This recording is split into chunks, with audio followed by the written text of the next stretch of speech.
करंतिकरास पत्र याचा 10 अध्याय 13 वचन. तो तुमची परीक्षा तुमच्या शक्तीपलीकडे होऊ देणार नाही.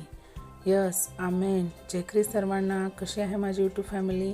मी अपेक्षा करते की तुम्ही सर्वजण आनंदित असाल. यस, तर आजच्या या सुंदर दिवसासाठी परमेश्वराने किती अद्भुत वचन दिलेलं आहे प्रियांनो आपल्याला, की परमेश्वराचं वचन काय सांगत आहे की तो तुमची परीक्षा तुमच्या शक्तीपलीकडे होऊ देणार नाही.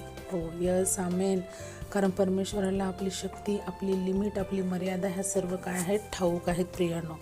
त्यामुळे परमेश्वर जेव्हा काही आपली परीक्षा घेऊ पाहतो तेव्हा तो आपल्या शक्तीच्या पलीकडे ते घेणार नाही किंवा होऊ देणार नाही.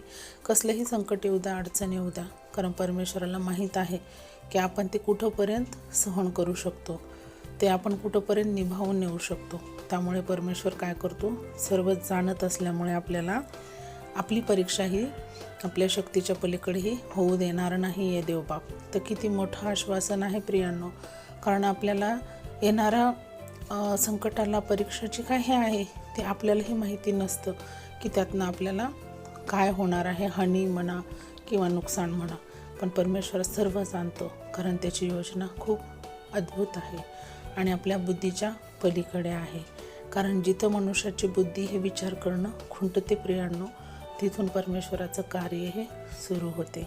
तर त्यामुळे आपण परमेश्वरावरती विश्वास ठेवणं तितकंच महत्त्वाचं आहे.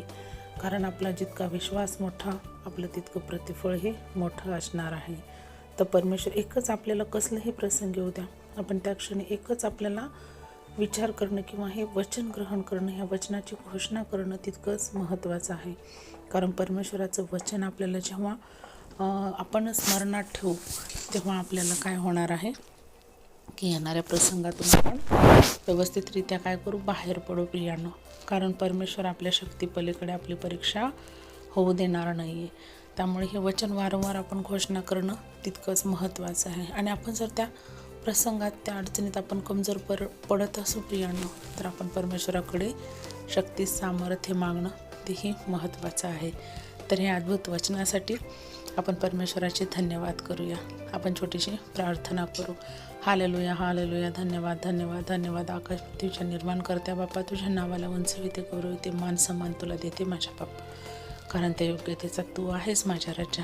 हो परमेश्वरा, किती अद्भुत वचन दिलं आहेस माझ्या बाप्पा तू, की तुझं वचन सांगतं माझ्या राजा की तू आमची परीक्षाही आमच्या शक्तीपलीकडे होऊ देणार नाही आहेस. यस, आमेन.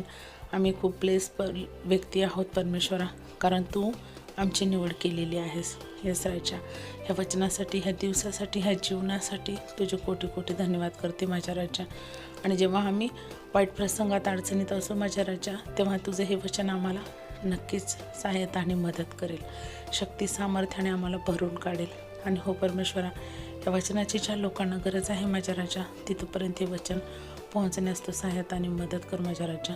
कारण तुझ्या वचनाद्वारे कोणाला काय हृदयाला स्पर्श होणार आहे आणि त्याचं तारण होणार आहे माहिती नाही बाप्पा. त्या योजना सर्व तू जाणणार आहेस, म्हणून तुला धन्यवाद करते माझ्या राजा. ही छोटीशी प्रार्थना प्रभू येशू मसीहच्या सामर्थ्य आणि पवित्र नावात केली म्हणा का पित्या, आमेन. जय ख्रिस्त सर्वांना. शालोम. प्रभू येशू मसीहची शांती तुम्हा आम्हा सर्वांसोबत युगानुयुग असो, प्रभू येशू मसीहच्या दुसऱ्या आगमनापर्यंत. परत भेटूया अशाच एका अद्भुत वचनासोबत. तोपर्यंत जय ख्रिस्त सर्वांना. Praise the Lord. Thank you so much.